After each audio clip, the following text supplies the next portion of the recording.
So our final speaker for today is Becky Inkster, who is a neuroscientist at Cambridge University. And Becky will talk to us about AI and street intelligence, a radical new roadmap for creative care. Thank you. The floor is yours. Thank you. Thanks. Okay, hi everyone. Thank you for hanging in there on the last talk.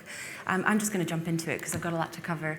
So this is part of me. I have long-standing relationships in academia, also within industry, conversational AI systems for mental health, looking at setting standards, regulation, that kind of stuff. That's part of me. The other part of me is more of a creative side. I love hip-hop, as you'll see through the slides. So I'm a co-founder of the lab, which I'll discuss later, head of science at Arts Arcade, which is just 10 minutes from here. So it's a building in Piccadilly Circus Corner, and it's a center for youth, and just, yeah, new directions for youth.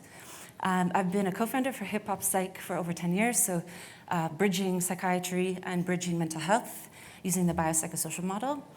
And I've started to make inroads into the music industry, which as a neuroscientist is a bit weird. But I have really good support from the president of Universal Production Music, who reports direct to the CEO of the world's largest music company. So I hope something good can happen with all these players. So yeah, I'm a lifelong fan of hip hop, so I feel like I know my place within the culture and how we can utilize that to give back to the culture. It's a huge culture, so almost 2 billion people around the world are invested in embracing this authentic culture. Tip of the iceberg is your chart music that you see in the media. Under the iceberg is the real grassroots of the culture in cities around the world. Financial Times said that the UK rap scene is now a force to be reckoned with. So a lot of people are very interested in this space. A lot of cultures, it crosses so many paths I can't get into it right now, but it's a beautiful genre and space and culture. It's particularly relevant to youth. So hip-hop speaks to youth, and youth speaks to hip-hop. It's very bi-directional. And this is a powerful source of information that we're not yet utilizing. And I'll go as far as to say hip-hop saves lives, and I'll use the BMJ, Impact Factor 107.7, to back up that claim. Colleagues that we work with, a lovely person named Thomas in Vienna, Austria, they did us a huge favor in our culture. They showed that using interrupted time series analysis, that when the rapper that you see up on the left, when he performed a song about suicide prevention, the rates of suicide went down by 245 suicide preventions beyond what would be expected. And the crisis hotline had a huge influx. So we're starting to see science get very close to hip-hop. So this was a huge deal. And you can see the crisis number in the background, and on the right, suicide survivors were also at these live performances. Now, they coined the term Papageno Effect, and Thomas is definitely one of the world leaders in suicide prevention and public health. And what we want to do now, what we're working on, is bottling up the Papageno Effect using tech, using machine learning, AI, and a ton of stuff, data science. And we want to safely deploy that because we want to be thinking about young people on a Friday night who are at home writing lyrics, expressing themselves, their worries, their concerns, their successes, and we want to be able to meet them at the right time with the right message from the right artist delivered in the right way. So this optimization is a beautiful opportunity. So I believe that hip-hop heals, saves lives, and that it speaks to individuals and it speaks to societies. But for me, as a neuroscientist, data scientist, it's how, why, what are the mechanisms? And there's not funding here. So we have to work really hard, and we hustle like the culture does.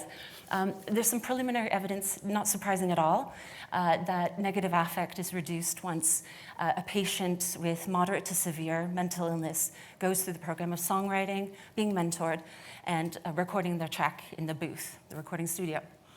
But you get this more intimate experience when you're with someone, when they're writing about their lives, and you're seeing their heart rate across time. So you can see during all these different stages, you see a lot of information, and you get their words, their subjectiveness, and data, so qualitative and quantitative. So it's really, that was my second favorite moment in science. This is my first, and it happened a couple of weeks ago, and it brought me to tears. So it's none of these people on the screen here, but you can go deeper into someone's mind. It's a sacred space, so you have to respect that intensely. So we're now going into that space, which is why I'm glad I do regulation and other things. Got some great people around me. But the amount of data and the quality of the data is just beautiful. This is a geek slide, so I'll just geek it up. Now, you can get fired if you get all of this right. You have captured such an amazing data set. Sometimes it's not what you say, it's how you say it. So prosody, vocal psychopathology, making predictions about language and things. So language and mental health are very closely related. But yeah, that's the space we play in. Now, zooming out to a public health level, artists' lyrics as well contains a lot of information that we're missing. We're just not using this as a primary data source. So very quickly, yes, very quickly, just to show you that the word broke, when you aggregate it across artists and time, you start to see patterns where it's at the onsets of recessions, so the global financial recession, and we dive into that. It also maps to the word suicide, and it also maps to census data on poverty. So rappers are speaking truths, and young people, when you engage with their language, you see signal. It just switches on automatically. So we have to be capturing the best quality words. Likewise, if you see a purple Sprite, you know there's codeine and promethazine inside. So object recognition, you need to know the culture. Again, with the opioid crisis, there's a lot of things that link the culture. So come find me if you would like to learn more about our loud language models, where we're going to be integrating a lot of lyrics, and then the next step, working with people on their own personal lyrics too. Our goal is to empower street literacy and reduce the stigma of street illiterate thinking, amongst many other things. I just want to end quickly with this example of where hip-hop is a culture that protects itself. And an AI rapper was created, and within 4 days it was dropped because it was so offensive to the culture. So we have to get this right. I'm going to say thank you, but I've got one more slide, sorry. But hip-hop is more than just rap and emceeing. It's a culture of breakdancing. Breakdancing will be in the Summer Olympics this year. Again, more street dance data to capture.